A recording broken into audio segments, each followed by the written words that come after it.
Selamat sore Nature Heroes dimanapun kalian berada.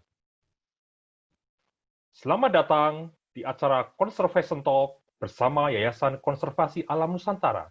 Kali ini kita akan mengambil tema Our Ocean Citizen Science for Marine Conservation. Pembicara dalam Conservation Talk kali ini adalah Mas Rizya Ardiwijaya yang merupakan coral reef spesialis kami yang telah bergabung di YECAN selama 9 tahun. Mas Rizya juga dikenal sebagai seorang instruktur penyelam yang sudah mengantongi sertifikat penyelam sejak 25 tahun lalu. Dan juga Coral Finder Trainer yang penting dalam proses monitoring terumbu karang.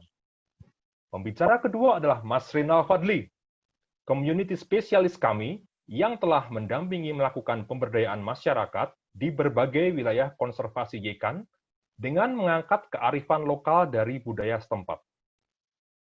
Bergabung di YECAN sejak 2011, Mas Rinal mendampingi masyarakat pesisir antara lain di wilayah Nusa Tenggara Timur dan Wakatobi. Baik Nature Heroes, tanpa berpanjang-panjang lagi, mari kita ikuti bersama Conservation Talk yang akan dipandu oleh Mbak Jenny Ode berikut ini.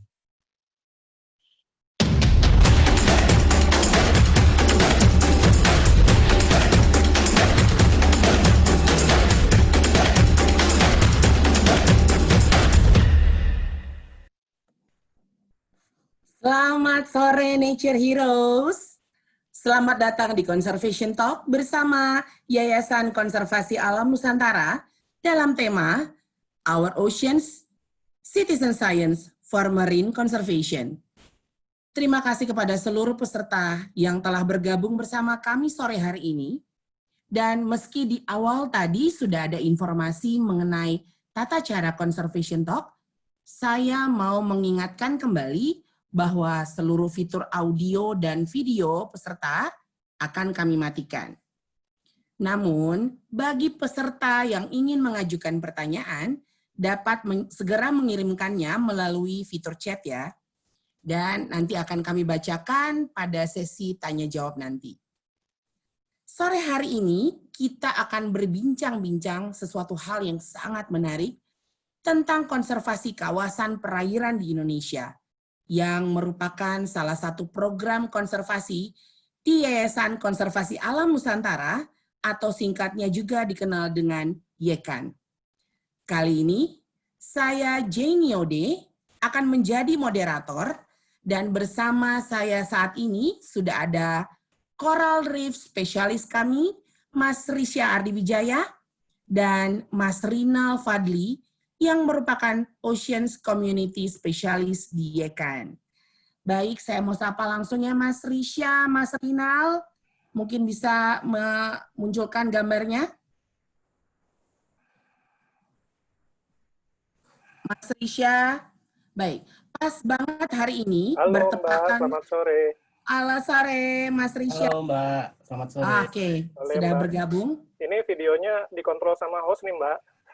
Oh, baik-baik. Mungkin di hostnya bisa diaktifkan. Nah, pas banget.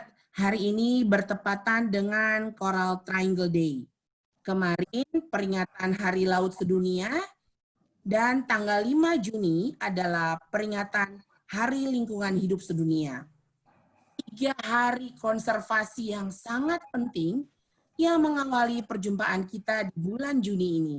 Yang sepertinya terus mengingatkan kita semua tentang pentingnya menjaga lingkungan sekitar kita, mempertahankan kekayaan hayati yang ada di dalamnya untuk keberlanjutan sebuah ekosistem sebagai warisan dari anak cucu kita. Nah, bicara soal semua peringatan itu, pasti bikin kita melirik ke Indonesia nggak sih? Karena 2/3 wilayah Indonesia adalah laut. Jika bicara soal keanekaragaman hayati, Indonesia itu adalah hotspot dunia karena merupakan nomor 2 untuk keanekaragaman hayati di ekosistem hutan hujan tropis dan nomor 1 untuk ekosistem laut. Kekayaan ini pula yang membawa Indonesia menjadi salah satu wilayah segitiga karang dunia. Nah, ada Mas Rizya. Mas Risha, tadi saya sudah menjelaskan sedikit mengenai karang dunia. Namun, Mas Risha bisa menjelaskan nggak sih apa itu maksud dari wilayah segitiga karang dunia? Oke, baik. Terima kasih Mbak Jen. Selamat sore teman-teman semua. Eh, eh, Pertanyaannya, segitiga karang dunia itu apa sih ya? Jadi teman-teman bisa lihat di screen ada peta Indonesia, sebagian peta Indonesia ya. Di sana ada garis batas imajiner. Disitulah segitiga karang dunia, di mana di dalam segitiga ini terdapat beberapa negara, ada 6 negara di sana, antara lain Filipina, sebagian Malaysia, sebagian Indonesia, kemudian juga Timur Leste, Papua Nugini, dan Kepulauan Solomon. Nah, kenapa ini disebut sebagai segitiga karang atau coral triangle? Karena di daerah inilah ditemukan terumbu karang yang paling luas, gitu ya, maksudnya paling kaya di dunia. Di sini tercatat lebih dari 600 spesies karang yang diketahui, dan itu 75% dari keseluruhan spesies karang di dunia. Dan Coral Triangle ini memiliki 53% dari keseluruhan terumbu karang yang ada di dunia, karena terumbu karang hanya bisa tumbuh di daerah yang tropis dan sedikit di subtropis. Selain itu juga yang menjadi kelebihan adalah terumbu karang ini dihuni oleh banyak sekali ikan karang. Jadi lebih dari 3.000 spesies karang, spesies ikan karang yang tinggal di Coral Triangle ini. Ini sebabnya Coral Triangle ini menjadi daerah yang sangat kaya dari sisi keanekaragaman laut, dan jika digabungkan antara keanekaragaman laut di Indonesia ditambah dengan hutannya, maka Indonesia merupakan terkaya dalam keanekaragamannya. Dan juga di daerah terumbu karang ini juga di Indonesia ya terutama ini sebaran hutan bakaunya paling besar di dunia. Dan ini menjadi tempat baik itu bakau, lamun, dan terumbu karang juga menjadi tempat yang penting untuk pemijahan dan perkembangbiakan ikan, termasuk juga ikan tuna, ikan pelagis yang walaupun dia sepanjang hidupnya, mungkin sebagian besar hidupnya tinggal di lautan lepas, tetapi dia membutuhkan terumbu karang untuk tempat memijah dan berkembang biak. Demikian, Mbak. Dari segitu banyaknya fungsi dan dari fungsi dari segitiga karang dunia, selain dari sisi keindahan, mungkin bisa di-share juga nggak mengenai apa sih fungsinya juga dari sisi nilai jual wisata bahari? Iya, Mbak. Terumbu karang ini memiliki fungsi yang sangat penting, terutama bagi negara-negara yang berada di wilayah Coral Triangle ini atau segitiga karang ini. Dia menopang lebih dari 120 juta orang yang tinggal di sana. Bisa dibayangkan Indonesia saja dihuni oleh lebih dari 250 juta, dan 120 juta di Coral Triangle itu tergantung kepada terumbu karang. Salah satunya misalnya untuk mata pencaharian masyarakat di pesisir, kemudian juga kita juga yang di tengah-tengah hutan, di tengah-tengah kota gitu, akan mendapatkan manfaat, mendapatkan ikannya, dan juga untuk terutama di daerah pesisir yang memang tidak langsung berhubungan dengan penangkapan ikan atau nelayan, tapi mereka dilindungi oleh terumbu karang sebagai terumbu karang berfungsi sebagai penahan energi gelombang.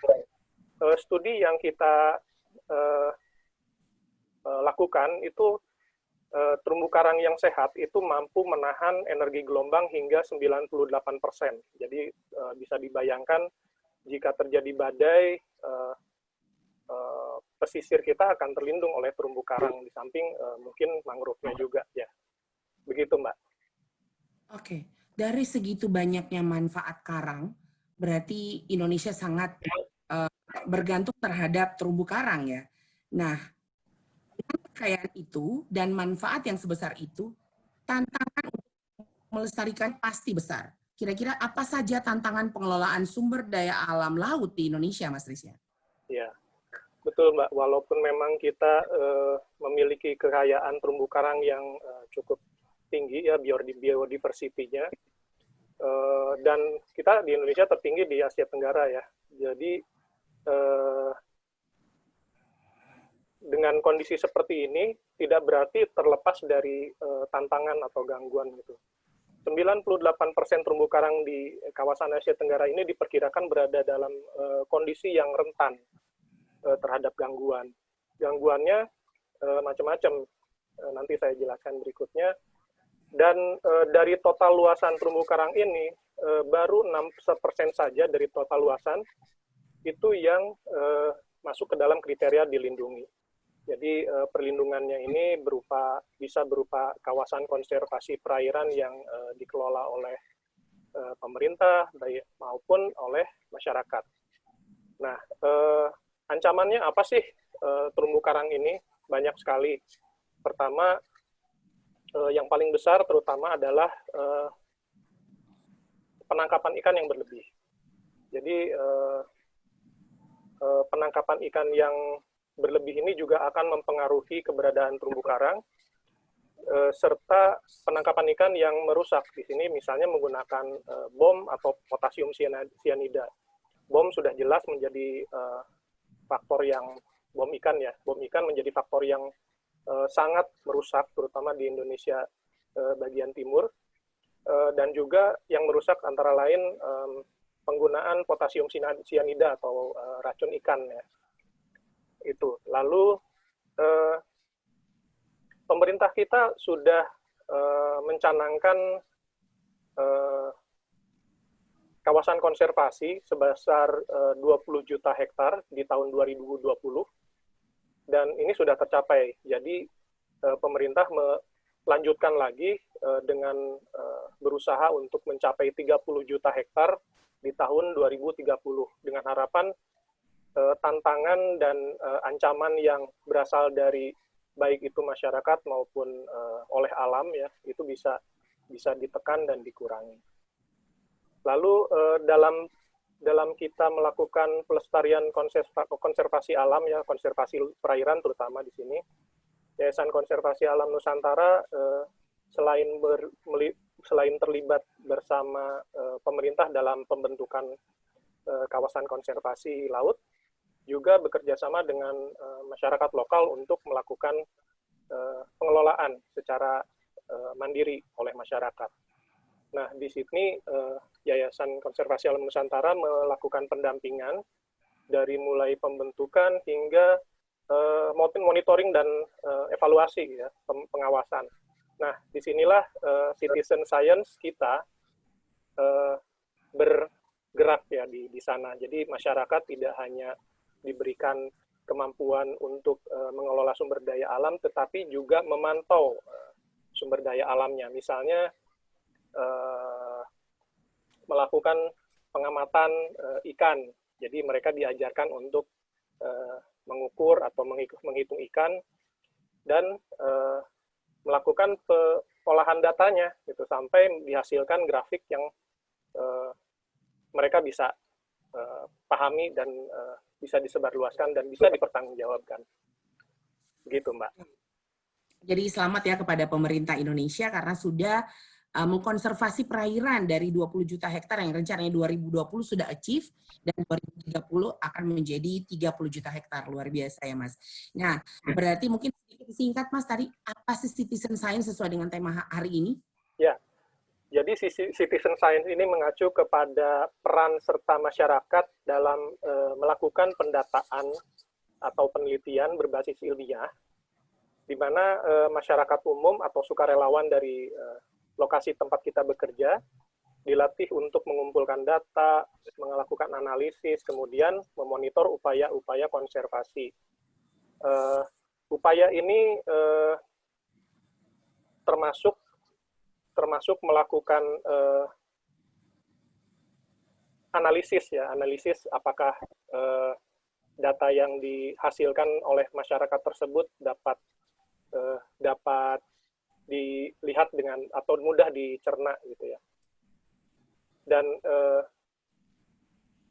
citizen science ini menghubungkan manusia dengan alam melalui sains yang sederhana, namun berkontribusi besar bagi pelestarian alam. Kita tidak memaksakan kepada masyarakat untuk melakukan monitoring atau pencatatan ini dengan misalnya dengan bahasa ilmiah yang biasa kita lakukan, tetapi dengan bahasa daerah mereka sendiri. Dan biasanya mereka lebih banyak tahu itu tentang misalnya ini jenis ikan apa, ini teripang jenis apa, tetapi memang spesiesnya tidak seperti yang kita umumnya ketahui. Kira-kira seperti itu, Mbak. Oke, jadi sangat besar sekali ya peran masyarakat untuk melestarikan keanekaragaman hayati di laut maupun di daratan pastinya. Nah, Mas Rinal. Sehat ya Mas Rinal ya? Iya Mbak Jen, selamat sore Mbak Jen. Selamat sore. Tadi Alhamdulillah. kan seperti di latar belakang yang sudah disampaikan Mas Arief, Mas Rinal adalah community specialist di YEKAN. Hal ini juga diterapkan dalam program pemberdayaan masyarakat di YEKAN? Dieksplor? Iya, Mbak Jen, memang dalam setiap kegiatan, dalam setiap program konservasi yang kami lakukan, masyarakat juga dilibatkan, termasuk melakukan pendataan secara ilmiah, yang berbasis ilmiah, yang dengan nama citizen science itu. Hal ini supaya mereka lebih lebih bisa memahami dan lebih rasa memilikinya lebih tinggi dibandingkan itu, karena mereka seperti Mas Riza tadi menggunakan bahasa lokal, tapi kadang-kadang mereka nggak tahu nama ilmiahnya, jadi kita coba bahas dengan sederhana, Mbak Jen. Gitu. Dan beberapa pelatihan juga kita lakukan pada masyarakat agar mereka lebih paham bagaimana seharusnya melindungi alam yang baik dan benar gitu. Misalnya melakukan monitoring terumbu karang, kita ajarkan spesies-spesies apa aja dari terumbu karang tersebut. Jika ada kerusakan, bagaimana cara menanggulanginya dan bagaimana cara supaya hal itu tidak terjadi gitu. Jadi beberapa hal yang memang dilakukan yang biasanya selama ini banyak dilakukan oleh para saintis, sekarang sudah bisa dilakukan oleh masyarakat secara dengan mandiri gitu Mbak Jen. Oke. Oke, sambil juga saya mau mengingatkan para peserta jika ada pertanyaan bisa ditanyakan di fitur chat ya. Oke, Mas Rinal, tadi bercerita mengenai bahwa banyak science base yang diajarkan ke masyarakat, tentu saja pasti masyarakat yang pesisir dan masih banyak kearifan lokal ya yang dimiliki oleh masyarakat. Kira-kira bisa dieksplor sedikit mengenai kearifan lokal yang diangkat dalam program konservasi di Yayasan Konservasi Alam Nusantara? Iya, Mbak Jen, terima kasih.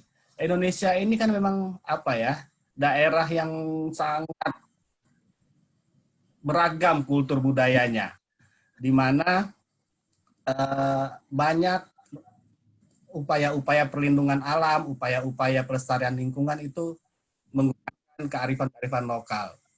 Saat saya bekerja di NTT dulu, tak kurang dari 11 kearifan lokal ada di wilayah perairan, di wilayah pantai yang ada di Nusa Tenggara Timur. Mulai dari Sumba, Rote, Pulau Timor, Saburai Jua, sampai dengan di Pulau Flores. Beberapa yang bisa kita dukung, misalnya kalau saya boleh bercerita, ada Lapada Koholok di Rote misalnya, ataupun di Raja Ampat, misalnya kita melakukan sasi dengan mama-mama yang ada di sana. Oke. Tapi sebenarnya apa sih alasan paling utama kita harus melibatkan masyarakat dalam upaya konservasi, Mas Rinal? Yang kita aktifkan kembali ya? Ya. Iya. Kalau wilayah tanpa masyarakat kan hampa ya rasanya, Mbak Jen. Betul. Mereka pemilik utama wilayah tersebut. Jadi pelibatan pemasyarakat itu sangat penting dalam keberhasilan program konservasi, karena mereka yang langsung menerima berinteraksi dengan sumber daya alam yang ada di sekitarnya. Nah, untuk itu EKAN, Yayasan Konservasi Alam Nusantara, juga menggunakan pendekatan yang kita sebut dengan nama sigap atau aksi inspirasi warga untuk perubahan. Di mana dalam pendekatan sigap ini kita mencoba untuk membantu mulai dari pembuatan tata ruang desa, identifikasi potensi desa, bagaimana meningkatkan usaha ekonomi masyarakat, bagaimana agar masyarakat bisa melakukan pembangunan yang berkelanjutan melalui badan usaha milik desanya. Jadi intinya kita mencoba untuk mengkombinasikan pendekatan untuk pelestarian lingkungan dengan upaya-upaya untuk meningkatkan taraf kesejahteraan ekonomi masyarakat gitu. Jadi bagaimana pelestarian alam berjalan, ekonomi juga tidak hilang gitu Mbak Jim. Oke, jadi peran penting masyarakat pasti sangat pelibatan masyarakat sangat penting untuk upaya-upaya penanggulangan untuk konservasi. Nah, bagaimana caranya supaya masyarakat yang awam tadi yang mungkin tahunya hanya nelayan atau pencaharian di pesisir gitu, tertarik dengan dunia sains, apalagi suruh monitoring sesuatu, suruh ngukur-ngukur gitu. Nah, bagaimana sih biar mereka bisa tertarik bahkan menjadi setia, menjadi quote-unquote, menjadi ilmuwan? Mungkin Mas Risa bisa ceritakan sedikit. Ya Mbak.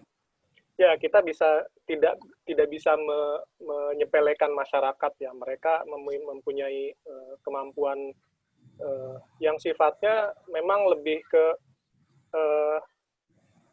local knowledge gitu ya, pengetahuan lokal.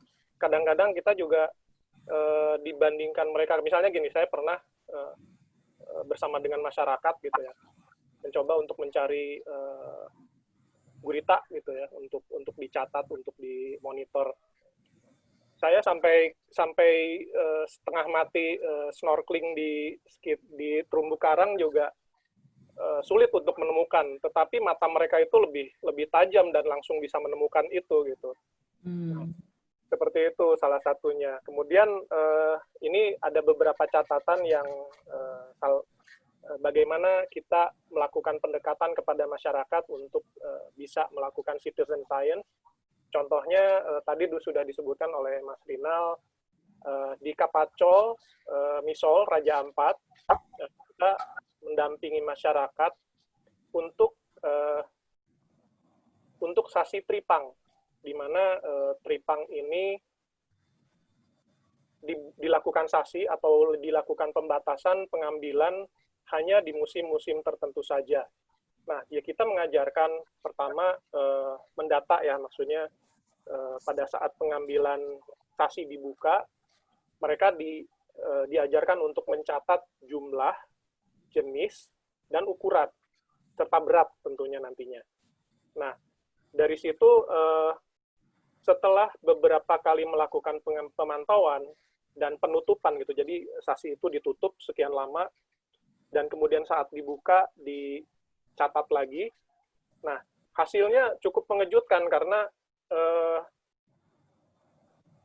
pada saat pemantauan itu lebih banyak ditemukan tripang yang sebelumnya tidak ditemukan. Jadi spesies-spesies yang tidak ada di tahun-tahun sebelumnya itu muncul kembali. Itu baru dari jenis spesiesnya. Kemudian dari kelimpahannya juga semakin banyak. Jadi tekanannya yang selama ini diberhentikan gitu ya, maksudnya tidak ada penangkapan karena sasi tersebut pada saat sasi dibuka, maka yang diperoleh juga semakin banyak. Dan satu lagi, sasi ini dibatasi hanya ukuran tertentu. Jadi yang kecil-kecil di bawah, kalau nggak salah 15 cm, itu tidak boleh diambil. Dan semua mengawasi itu. Kemudian kita juga mendampingi teman-teman masyarakat di Tomia. Tomia itu salah satu pulau di Wakatobi, Sulawesi Tenggara, di mana kita mendampingi masyarakat untuk melakukan penelitian karakterisasi sampah laut. Jadi kita mencoba untuk melihat berapa banyak sih sampah yang berada di pantai misalnya. Kemudian kita melakukan transek, kita catat jumlahnya, jenisnya, bahkan kalau ada mereknya kita catat mereknya. Nanti ketahuan itu produk-produk mana saja yang bisa ditemukan di Wakatobi gitu ya. Yeah. Dan dari sini masyarakat bisa melihat sendiri dan bisa merasakan dampak dari apa yang mereka lakukan itu. Informasinya sangat bermanfaat untuk pengelolaan berikutnya. Dan satu lagi ini kita juga melakukan pendataan daerah pendaratan penyu. Jadi penyu biasanya pada musim-musim tertentu atau pada waktu-waktu tertentu dia naik ke pantai untuk bertelur. Nah ini sudah kita terapkan di Rote dan Wakatobi. Kita menggunakan aplikasi berbasis Android dan iOS untuk melakukan pendataan gitu. Jadi kita tidak menggunakan kertas lagi untuk monitoring ini, untuk survei ini. Jadi di sana tidak hanya kita catat jenis penyu yang ditemui, kalau ada penyunya bisa dimasukkan juga berapa jumlah telur yang ditetaskan atau dilepaskan di pasir. Kemudian ada ukuran penyunya, kalau misalnya kita ketemu dengan penyunya. Terus ada juga bisa difoto sekaligus dengan HP yang ada, plus lokasinya sudah bisa diidentifikasi koordinatnya. Kira-kira itu, Mbak, contoh-contoh citizen science yang kita lakukan bersama masyarakat. Ya, luar biasa yang sudah dilakukan di beberapa pesisir di timur Indonesia. Tadi ada di Raja Ampat, di Wakatobi, dan di Rote dengan kearifan lokal masing-masing. Tentu saja dikombinasi dengan citizen science yang disesuaikan dengan kemampuan masyarakat. Namun ya, Mas Rinal dan Mas Risha kayaknya kurang afdol nih. Kalau kita tidak mendengar langsung dari teman-teman kita di site, para citizen scientist kita yang tidak lain adalah sosok penting dalam kelangsungan program konservasi di tengah masyarakat setempat. Mari kita simak sama-sama.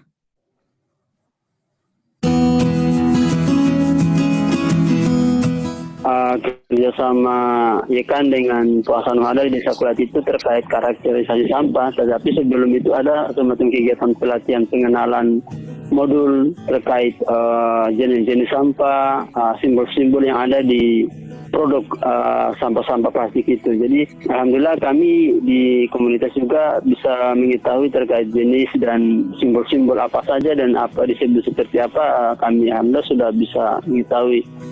Bagi masyarakat Kampung Kapacol yang telah menerima pelatihan atau penyuluhan menyangkut konservasi, sebagian besar sudah paham bahwa mereka harus menjaga laut dan menjaga mereka punya tempat-tempat, karena itu sebagai tabungan. Manfaat yang saya dapatkan dari mengikuti pelatihan monitoring penyu yang pernah dilakukan oleh Yekan, saya secara pribadi dapat mengetahui jenis-jenis penyu, habitat, dan aktivitas penyu ketika berada di darat atau di pantai. Mulai dari bertelur, terus ancaman bagi induk dan telur dari predator, hingga telur tersebut menetas.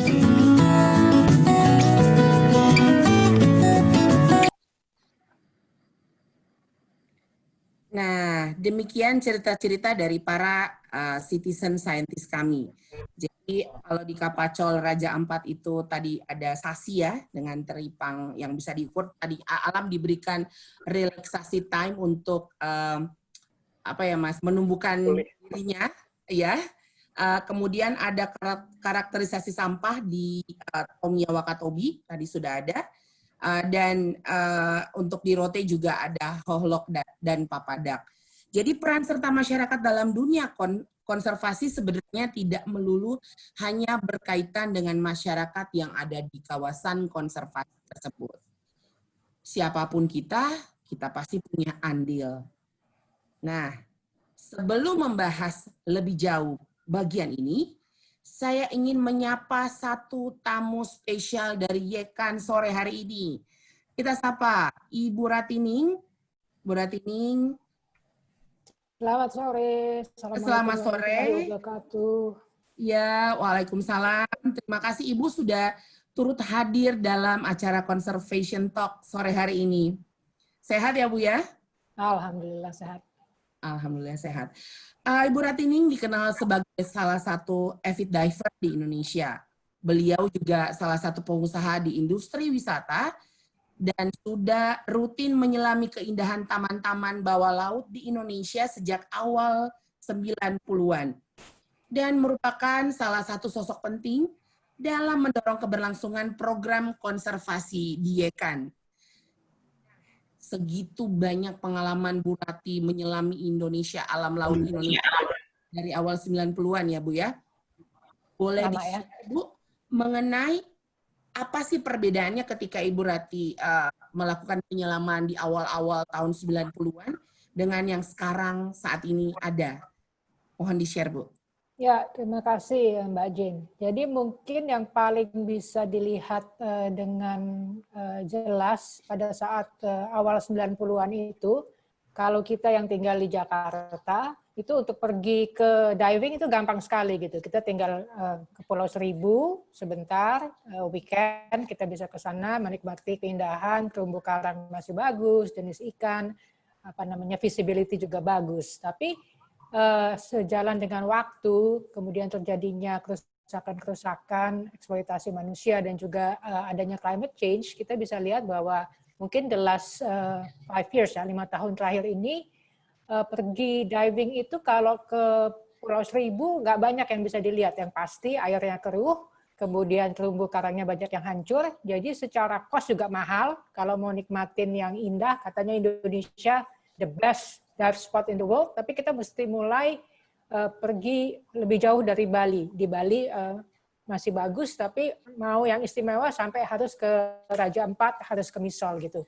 Jadi kita bisa lihat bahwa dalam kurun waktu 25-26 tahun terakhir ini perubahannya cukup signifikan ya. Itu yang saya lihat. Oh ya, pantas saya suka bikin joke Bu dengan teman-teman saya. Apa hobimu? Pediver. Wow, hobi mahal. Sebenarnya itu alasannya Bu ya, karena harus beli tiket, akomodasi dan lain-lain untuk melihat keindahan alam laut yang begitu indah tapi harus jauh gitu saat ini. Nah, iya, betul. Bagaimana Bu Rati memandang era the new normal untuk perkembangan wisata, khususnya wisata bahari di saat ini? Oke, jadi yang pertama kali PR-nya kita semua, bukan juga cuma pemerintah ya, jadi dari masyarakat juga dalam transisi ke new normal ini, pertama kita harus disiplin untuk memastikan bahwa di daerah-daerah yang dikunjungi itu kurvanya sudah flat. Jadi new normal itu bisa diterapkan. Lalu at the same time itu bisa juga dipakai sebagai satu kesempatan untuk menjaga daerah-daerah tersebut gitu loh. Kalau kita bicara new normal, salah satunya adalah social distancing kan, berarti jumlah manusia yang datang ke daerah situ terbatas. Nah itu kita bisa pakai untuk melindungi daerah tersebut sehingga kapasitas daerah tersebut yang katakan misalnya bisa menerima let's say 100.000 turis dalam 1 tahun, itu tidak terlampaui, sehingga tidak terjadi over eksploitasi ya, bukan juga alamnya rusak gitu. Jadi dari masyarakatnya sendiri yang harusnya kesejahteraannya meningkat dengan turisme yang berkembang di situ, masa jualan daerah tersebut jadi pendek gitu. Kalau dalam waktu 10-15 tahun jadi rame, jadi kotor, jadi tidak terurus, kemudian terumbu karangnya, biota lautnya semua rusak, orang akan pindah ke tempat yang lain gitu. Jadi masyarakatnya akhirnya rugi begitu. Iya. Jadi mungkin ada baiknya ya, ada sedikit kebaikan dengan adanya pandemi ini, alam diberikan waktu untuk relaksasi. Nah, Ibu sesuai tadi Ibu bilang mengenai wilayah-wilayah di Indonesia yang sudah over capacity ya. Ibu bisa menceritakan nggak? Ibu kan sudah keliling Indonesia pastinya. Kira-kira contoh daerah di Indonesia yang memang perlu untuk penerapan carrying capacity ini. Ya, kalau kita ambil contoh yang sudah terjadi itu di Manado ya, di Bunaken, saya rasa teman-teman diver, Mas Riza bisa juga mengiyakan apa yang terjadi di Bunaken bahwa sudah over capacity, pada saat sebelum terjadinya pandemi, adanya direct flight dari China ya kalau nggak salah, itu banyak orang diving, kemudian snorkeling, dan sayangnya juga mungkin karena banyaknya operator yang tidak tertata sehingga daerahnya hancur gitu. Jadi tidak ada melaksanakan protokol-protokol yang seharusnya sebagai diver ataupun sebagai snorkeler. Nah, saya lihat sekarang ini kan yang lagi ramai adalah di Labuan Bajo ya, di Flores. Itu alamnya indah sekali, bukan cuma bawah laut, di daratan juga kita punya komodo, cuma ada satu di dunia. Nah, ini sebelum terlambat ya, ini yang harus benar-benar ditata, dan saya rasa dengan otonomi daerah, pemerintah daerah mempunyai andil yang sangat besar, dan kita juga lah sebagai orang Indonesia yang juga berwisata ke sana gitu. Jangan sampai terlambat, hancur, hilang, dan pindah lagi ke daerah lain sehingga kita nggak dapat apa-apa lagi gitu. Ya, kita harus belajar dari pengalaman Bu Naken sehingga jangan sampai peristiwa tersebut terjadi di daerah lain atau seperti terjadi di Labuan Bajo. Nah, Ibu, mungkin saya sedikit bahas mengenai profil Ibu sebagai salah satu pelaku bisnis yang berhubungan erat dengan industri pariwisata. Nah, Ibu bisa jelaskan, Ibu memiliki Pakto ya. Apa Pakto, kemudian apa saja yang dilakukan selama ini terkait industri wisata bahari termasuk yang bersifat sustainable tourism. Ya, oke. Pakto itu adalah Destination Management Company, jadi kita fokusnya adalah mendatangkan turis dari luar negeri ke seluruh daerah-daerah wisata ke Indonesia, bukan khusus wisata bahari, tapi wisata pada umumnya. Kemudian salah satu cara yang sudah kita lakukan untuk ikut serta dalam rangka sustainability alam kita adalah kita mulai menerapkan namanya pemakaian tumbler. Nah, ini cukup menarik karena pada awalnya kita ajukan ini kepada partner-partner kita di Eropa. Kebetulan kita jualannya business to business. Mereka tuh 2 tahun yang lalu tuh keberatan dengan alasan bahwa ya maklum lah orang Eropa, orang Amerika mungkin datang ke Indonesia maunya ngelihat minuman itu di dalam botol. Jadi kayak botol kemasan seperti Aqua ya. Mereka takutnya kalau kita sediakan dalam tumbler, apakah air itu akan dari air matang dan sebagainya yang takutnya tamu-tamunya sakit lah. Gitu. Jadi agak sulit untuk mengconvince mereka bahwa kita mau memakai tumbler dan kita akan isi dengan air yang layak lah. Tapi sejalannya dengan waktu, mereka sendiri dapat pressure dari NGO di Eropa untuk melaksanakan sustainable tourism gitu, dan akhirnya kami di-approve untuk menggunakan tumbler. Jadi mestinya kita udah launching untuk menggunakan tumbler, tapi sayangnya sekarang turis lagi stop, nggak bisa masuk ke Indonesia. Insya Allah nanti kalau udah pandemi ini berakhir, kita udah mulai jalan lagi, kita akan memakai tumbler untuk semua tamu-tamu kita. Jadi ya walaupun ini mungkin small step ya, baby step ya, hanya penggunaan tumbler, tapi kita harapkan untuk rekan-rekan pengusaha tourism di Indonesia yang belum melakukan itu ikut tergerak dan ikut melakukan hal yang sama atau banyak hal-hal lain yang membantu kita untuk melindungi alam kita gitu. Baik Bu, jadi memang sustainable tourism di Indonesia memang sudah tidak bisa ditawar dan harus benar-benar diterapkan saat ini ya. Jadi mungkin Ibu Rati bisa memberikan saran atau pendapat mengenai bagaimana menggerakkan sustainable tourism ini biar lebih masif. Jadi biar orang seperti pelaku-pelaku bisnis seperti Bu Rati juga tergerak untuk melakukan hal yang sama. Ya, jadi kembali lagi, saya rasa caranya adalah baby step yang dilakukan oleh semua pelaku-pelaku industri dan kita sendiri ya sebagai, kalau kita lagi nggak berdiri di kaki pengusaha, kita sebagai orang yang datang ke daerah wisata-wisata kita sendiri, dan kita itu juga harus sadar dan mungkin kita juga harus mengkampanyekan gitu loh. Apalagi penggunaan sekarang sosial media ya, Instagram gitu. Jadi kalau misalnya kita pergi ke satu lokasi, ya kita tunjukkan tumbler kita tunjukkan bahwa kita pakai misalnya bukan plastik yang sekali pakai, hal-hal kayak gitu. Jadi virusnya nih, virus kebaikan ini akan menular kemana-mana. Gitu. Menurut saya itu yang paling efektif ya. Jadi semua diajak untuk melakukan hal yang sama. Hal-hal kecil secara kolektif itu saya percaya hasilnya akan jadi baik. Ya, jadi 1000 step dimulai dari langkah kecil. Terima kasih banyak Ibu Rati atas waktunya. Namun, para peserta yang ingin bertanya masih ada Bu Rati di sini, Mas Rinal dan Mas Risha. Feel free untuk bertanya, nanti akan kita jawab di sesi tanya jawab nanti. Jadi setiap perubahan kecil yang tadi disampaikan oleh Bu Rati bisa berdampak besar untuk alam. Nah, jangan sampai alam atau kita manfaatkan saja untuk liburan.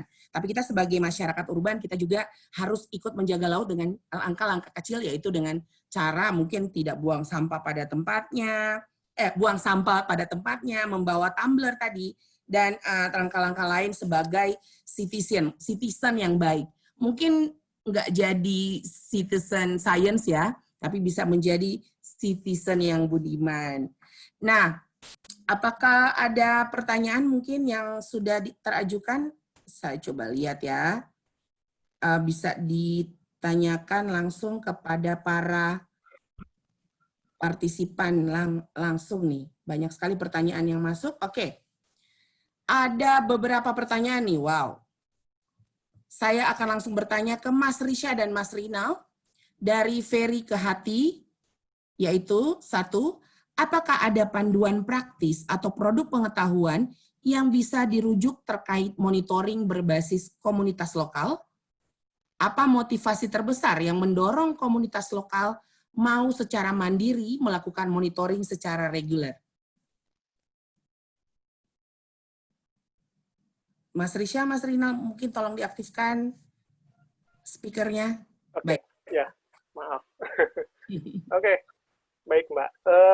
Ini pertanyaan yang sangat menarik. Terima kasih dari Mas Ferry, dari Kehati. Mungkin saya akan memulai menjawab bagaimana kita bisa mengajak masyarakat untuk melakukan pengamatan ya. Ini semua saya pikir dimulai dari pendekatan dari masyarakat kepada masyarakat oleh kita gitu ya. Mungkin nanti Mas Rinal juga bisa bisa menjawab maksudnya, bisa menjawab proses yang dilakukan pada saat kita memulai masuk ke masyarakat dengan sigap kita, dengan program sigapnya. Dan setelah itu mungkin biasanya kita melakukan asesmen bersama masyarakat, kita mencari tahu kebutuhannya apa. Jadi bentuk dari citizen science atau lebih luas lagi pengelolaan sumber daya lautnya itu berdasarkan input dan masukan dari masyarakat juga. Jadi kita hanya mendampingi, jadi diupayakan semua inisiatif itu berasal dari masyarakat dengan guidance yang kita lakukan. Mungkin Mas Rinal bisa menambahkan terkait dengan pendekatan dengan masyarakatnya. Ya, kalau boleh saya tambahkan sedikit, Mbak Jen.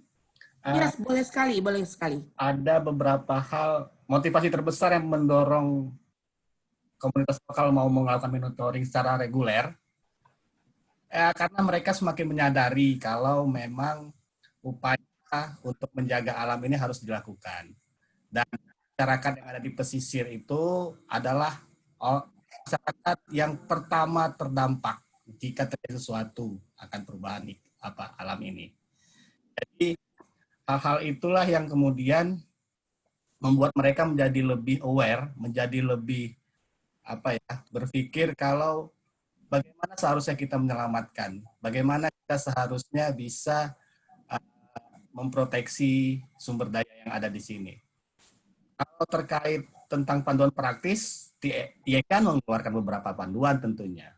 Tapi kemudian bagaimana kita membahasakannya dengan lebih sederhana ke masyarakat. Ya, seperti yang telah dilakukan oleh teman-teman TIEKAN dengan membuat aplikasi sederhana untuk monitoring pemantauan peneluran penyu misalnya. Ataupun misalnya bagaimana mencoba membuat karakterisasi sampah, milah sampah dengan yang baik gitu. Ya, mana yang harus dipisah, mana yang harus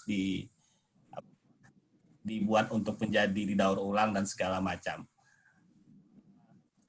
Intinya adalah komunikasi dengan masyarakat, karena memang niat kita ke sana kan bukan untuk menggurui, tapi untuk bagaimana kita supaya bersama-sama dengan mereka menjadikan hidup ini lebih indah, lebih nyaman, dan lebih bahagia.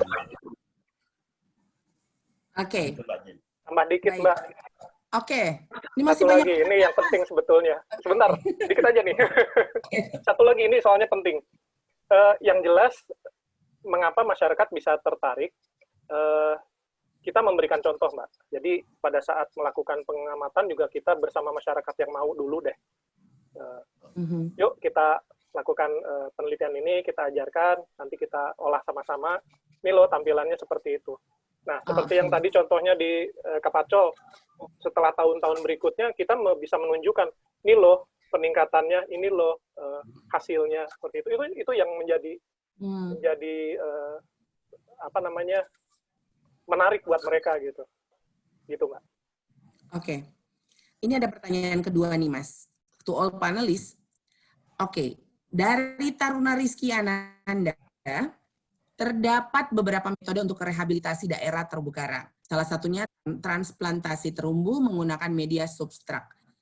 Bagaimana pandangan narasumber terhadap transplantasi dengan menggunakan media substrak bahan logam? Contohnya rangka forklift. Waduh, saya agak awam ya. Dalam kurung artificial coral transplant. Serta apakah terdapat pertimbangan lainnya dalam rehabilitasi terumbu karang yang berkesinambungan? Ini mungkin bisa ke Mas Risa nih kayaknya. Ya, terima kasih Mas Rizky ya, dari mana? Oh ya, anyway, ini pertanyaan yang sangat menarik. Kita mungkin ini bisa kalau dibahas bisa panjang juga sebetulnya. Tapi intinya begini, kita perlu membedakan antara restorasi dengan rehabilitasi. Restorasi itu lebih kita melakukan pemulihan alam itu biasanya secara natural. Tetapi kalau misalnya restorasi ini dilakukan dengan bantuan manusia seperti transplant, itu lebih ke rehabilitasi nantinya istilahnya. Nah, kita juga perlu membedakan di mana upaya rehabilitasi ini perlu dilakukan di daerah terumbu karang yang rusak kah atau seperti apa. Nah, berdasarkan pengalaman kami dan banyak saintis di dunia ini, restorasi yang paling efektif adalah membiarkan alam untuk pulih secara natural tanpa bantuan. Transplantasi, jadi tahapannya itu untuk sampai kita menuju ke arah transplantasi di daerah terumbu karang yang rusak itu banyak stepnya. Misalnya kualitas airnya bagaimana, kemudian ikan herbivornya apakah ada atau tidak, karena terumbu karang itu berkompetisi dengan alga. Kalau misalnya tidak ada herbivore, karang akan berkompetisi dengan alga, kalah biasanya. Gitu. Kemudian misalnya pengelolaan perikanan, itu juga termasuk. Kalau misalnya perikanannya tidak membatasi penangkapan ikan herbivore, itu juga akan transplantasi yang kita lakukan kemungkinan besar sia-sia gitu. Nah, biasanya orang melakukan transplantasi itu tujuannya untuk pertama riset atau penelitian ya. Yang kedua untuk pendidikan. Jadi misalnya termasuk dalam penelitian juga atau pendidikan orang bagi misalnya gini, kita membawa students ya, anak SMA, anak SMP atau SD gitu ke daerah-daerah terumbu karang, tetapi mereka mungkin belum mempunyai kemampuan berenang yang memadai gitu ya. Kita bisa membawa ke daerah yang cukup dangkal, tetapi di sana sudah ada misalnya struktur, bahannya boleh apa saja, misalnya dengan karang batu, bisa besi, ada biorok maksudnya. Jadi disitulah transplantasi dilakukan. Boleh dilakukan maksudnya untuk memicu atau supaya lebih menarik gitu. Dan yang ketiga, transplantasi itu dilakukan biasanya untuk turisme sih. Sebagai contoh, biorock yang ada di beberapa lokasi, ada di Pulau Seribu, ada di pemutaran Bali, kemudian di Wakatobi juga ada. Itu mereka diletakkan di tempat-tempat yang sebetulnya bukan habitat terumbu karang, karena dasarnya mungkin hanya pasir gitu. Tapi tujuannya apa? Tourism, karena itu untuk memudahkan, contohnya di pemutaran itu kalau mau ke daerah terumbu karang itu jauh, sekitar 500 meter sampai 1 kilometer. Dan kalau menuju ke sana harus pakai boat, tetapi pengelola pariwisata di sana, mereka membuat suatu struktur artifisial di mana karang ditransplant di situ. Hanya jaraknya sekitar 30 sampai 50 meter. Jadi masyarakat yang atau turis yang mau snorkeling tidak perlu jauh-jauh gitu harus menggunakan kapal ke terumbu karang gitu, tapi dekat pantai pun ada gitu. Kira-kira gitu, Mbak. Jadi kalau mau ada session khusus lagi, mungkin bisa di-request untuk session berikutnya. Ini sepertinya menarik. Mas Rizya akan mengeksplorasi lebih banyak untuk mengenai masalah tadi ya. Nah, ini ada pertanyaan ketiga nih ya, karena waktu, jadi ini adalah pertanyaan terakhir. Kepada Ibu Rati. Bu Ratini, oke. Bu Ratini, ini ada pertanyaan dari Maria. Bu Rati kan sering travel di lokasi-lokasi wisata di Indonesia. Bagaimana tips menjadi responsible traveler? Nomor 1, udah pasti deh, jangan buang sampah. Jadi kita bawa itu kantong sampah kita sendiri. Yang kedua adalah bawa tumbler. Yang paling mudah ya, kita kerjakan sesuatu yang mudah-mudah aja, tapi impact-nya besar. Dan yang ketiga, kita juga jangan bosan-bosan mengingatkan orang dengan cara yang polite lah, dengan cara yang sopan gitu. Kalau ada orang buang sampah, diingatkan. Dan pada saat kita diving ya, kalau dalam konteks diving, saya selalu bawa kantong tuh. Jadi kalau ketemu sampah di bawah ya ambil kantongnya, nanti bawa naik gitu. Jadi itu yang paling mudah kita bisa lakukan, nggak banyak biaya kan, bawa tumbler ya, bawa tumbler dari rumah, nggak beli yang baru, bawa juga plastik yang sekarang yang ramah lingkungan itu kan juga banyak. Ya kita sambil berwisata kita juga kumpulin deh kalau kita lihat sampah, gitu. Nggak susah kok itu. Iya, oke. Baik, terima kasih Mas Rizya, Mas Rinal, dan Bu Ratini. Kayaknya hari ini kita dibawa, sudah 3 bulan nih ya, kita kira-kira lockdown di rumah, dibawa berimajinasi untuk liburan, pantai, laut gitu, luar biasa. Mungkin para pendengar juga udah kangen sekali ya dan berwisata. Kesimpulan hari ini bahwa Indonesia dengan keanekaragaman hayati laut yang begitu kayanya, sampai kita ada juga di segitiga karang dunia, yang disebut tadi oleh Mas Rizya merupakan Amazon lautan, dengan konsep pendekatan sigap tadi, yaitu aksi inspiratif warga untuk perubahan, yang di mana sains dan kearifan lokal juga bisa berjalan bersandingan dan bersifat saling melengkapi. Dengan metode sigap tadi dapat melibatkan masyarakat untuk melakukan tindakan-tindakan yang sangat penting untuk keberlanjutan program konservasi, sehingga masyarakat pun dapat berdaya dan tetap sejahtera. Kesempatan untuk menjadi citizen scientist mungkin tidak selalu ada, tetapi kita semua selalu punya kesempatan untuk menjadi citizen yang bertanggung jawab terhadap alam tempat kita bernaung. Program konservasi tentu membutuhkan kolaborasi dari seluruh pihak, dan siapapun bisa menjadi nature hero. Adakah teman-teman yang juga mau menjadi nature hero bersama Yekan?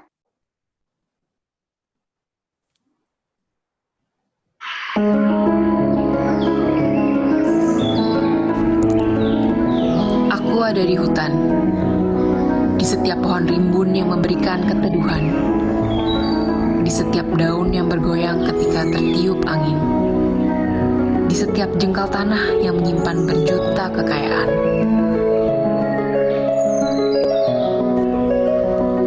Aku ada di laut, di setiap ombak yang tiada henti berderai, di setiap butir pasir yang melapisi semua pantai dan dasar laut, setiap ikan dan makhluk yang mengarungi samudra nan luas. Aku adalah alam. Alam adalah aku. Dan saat ini, aku membutuhkanmu.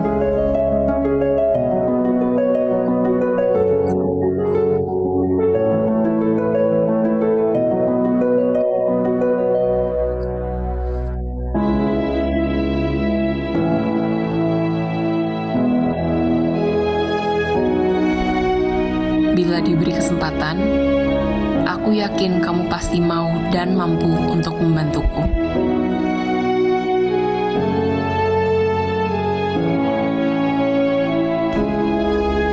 Alam memanggilmu.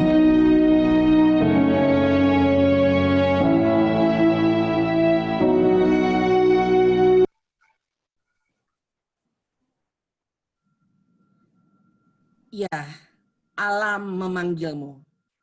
Ceritakan aksimu untuk bumi melalui media sosial dan jangan lupa tag yekan_id, gunakan tagar #speak, #saya sigap. Terima kasih sekali lagi kepada Ibu Ratining waktunya sudah meluangkan bersama-sama hari ini. Mas Rinal Fadli, Mas Risha Ardi Wijaya atas waktunya. Dan rekan-rekan yang tadi sudah bertanya kepada kami yang mungkin belum terjawab, bisa nanti akan dijawab oleh tim kami. Dan bagi rekan-rekan dan partisipan semua yang ingin menjadi bagian dari Nature Hero, setelah acara ini selesai, kami akan menyebarkan survei dan dapat menuliskan keterangan di dalamnya. Kami mohon kesediaannya juga untuk mengisi survei tersebut, namun jangan lupa untuk menuliskan tema yang ingin dibahas di session webinar kami selanjutnya. Dan dengan demikian, kami akhiri Conservation Talk kami kali ini. Selanjutnya, saya akan serahkan kembali kepada rekan saya untuk menutup acara. Silakan Mas Arief. Terima kasih Mbak Jane. Berakhir sudah perjumpaan kita kali ini. Terima kasih untuk Mas Rizia dan Mas Rinal atas waktunya. Terima kasih Mbak Ratini untuk ngobrol-ngobrolnya dan terima kasih pula kepada seluruh Nature Heroes yang telah bergabung hari ini. Semoga menginspirasi dan sampai jumpa pada sesi-sesi berikutnya.